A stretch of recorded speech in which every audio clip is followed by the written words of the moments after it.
सोनम और राजा रघुवंशी सभी के ध्यान में होगा। ये घटना इंदौर की घटना है, जहां पर सोनम ने अपने पति राजा रघुवंशी की हत्या करा दी। ठीक उसी तरीके से बिहार के औरंगाबाद में घटना घटी है, जहां पत्नी ने महज 1 महीने के बाद ही शादी के अपने पति की निर्मम हत्या करवा दी और इसके लिए बजाते शूटर्स को हायर किया गया। और हत्या की वजह जानकर आप भी हैरान हो जाएंगे कि समाज किस ओर जा रहा है।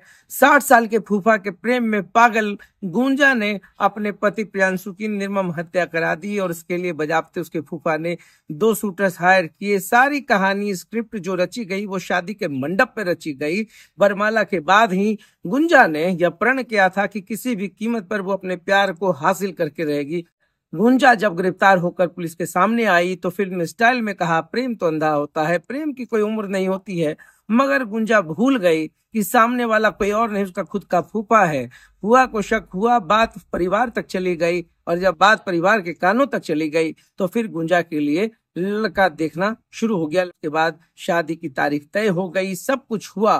शादी के 1 महीने के बाद ही गुंजा ने शातिराना ढंग से शूटर्स को अपने पति का लोकेशन भेजकर उसकी निर्मम हत्या करवा दी। और औरंगाबाद की इस घटना के बाद अब सबके जुबान पर तो एक ही सवाल है कि आखिर विश्वास करे तो किस पर करे। और देखिए, पूरे घटनाक्रम में आरोपित फूफा जो है वो फरार है और पूरे गांव में जो स्थितियां बनी हुई है, पूरे समाज में जो स्थितियां बनी है, उसके पीछे की एक अलग कहानी, एक अलग दर्द है कि समाज किस ओर जा रहा है। और आए दिन सोशल मीडिया पर ऐसे कई गुंजा और कितने सोनम की कहानी आप देख रहे हैं, सुन रहे हैं, समझ रहे हैं, मगर अंततः क्या होता है इस पर कोई गौर नहीं करता है।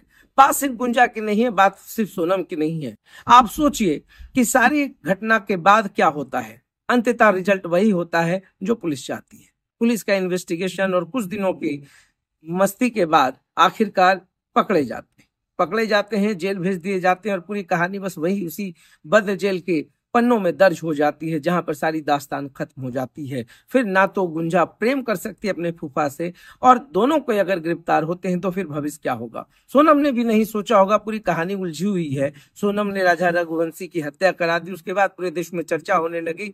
अब जो सामाजिक बंधन है, जहां पर पति पत्नी के बीच में एक अटूट प्रेम होता है, एक विश्वास होता है, तो देखिए कितनी बार जैसे जैसे पति ने अपना लोकेशन शेयर करना शुरू किया, जब वो अपने रिश्तेदार के घर से वापस आ रहे थे, ट्रेन से जब वापस आए तो गांव के ही 2 युवक उसको पिक करने गए।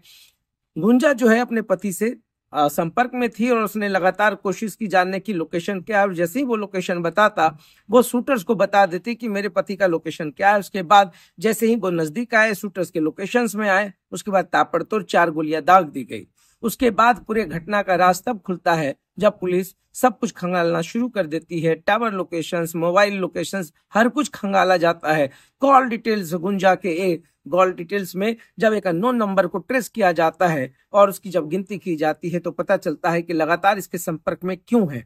और उस संपर्क को खंगालने के बाद पता चलता है कि ये दोनों वही बदमाश हैं जो गुंजा के पति की हत्या करने आए थे, और गुंजा अपने पति का लोकेशन उससे शेयर कर रही थी। फूफा भी फरार है। पूरे परिवार की जो स्थिति होगी, मनोस्थिति है होगी, उस पर भी विचार करने की जरूरत है। अब जेल की सलाखों के पीछे गुंजा है, जेल के सलाखों के पीछे सोनम है, और ये जैसी सोनम और गुंजा जैसी ना जाने कितने महिलाएं जो हैं अभी सलाखों के पीछे है। किसी ने बॉयफ्रेंड को मरवा दिया, किसी बॉयफ्रेंड ने अपने गर्लफ्रेंड की निर्मम हत्या कर दी। नालंदा में ऐसी घटना घट चुकी है जहां पर एक बॉयफ्रेंड ने अपनी गर्लफ्रेंड की गला रेत कर हत्या कर दी और सूटकेस में शव को रखकर नाली में फेंक आया। तो ऐसी ना जाने कितनी घटनाएं हैं, मगर समाज को चिंतित होना पड़ेगा, समझना पड़ेगा कि कुछ रिश्तों का मूल्य होता है, कुछ रिश्तों की अहमियत होती है। कैसे कोई अपने फूफा से, चाचा से, चचेरे भाई से, अपनी सगी चाची से शादी कर सकता है और शादी और प्रेम के एवज में अपने ही खून की हत्या करवा सकता है। यह तो बहुत बड़ी कहानी है, मगर जो सोनम ने किया वही गुंजा ने किया। अब कोई और सोनम, कोई और गुंजा, सब इस कहानी को समझ ले कि अंततः इस कहानी का एंडिंग जो है वो सलाखों के पीछे ही होता है। और जिस प्रेम को पाने के लिए इतनी साजिश रची जाती है तो उसका रिजल्ट क्या होता है। जेल में आप हैं, फूफा भी जेल में आएंगे, सब कुछ होगा तो जेल में तो ना तो प्रेम हो पाएगा, ना आप एक दूसरे से मिल पाएंगे। कहानी फिल्मी जरूर होती है, मगर समाज को शर्मसार करने वाली ये घटना घटी है। तो देखते रहिए साथ। बहुत बहुत धन्यवाद।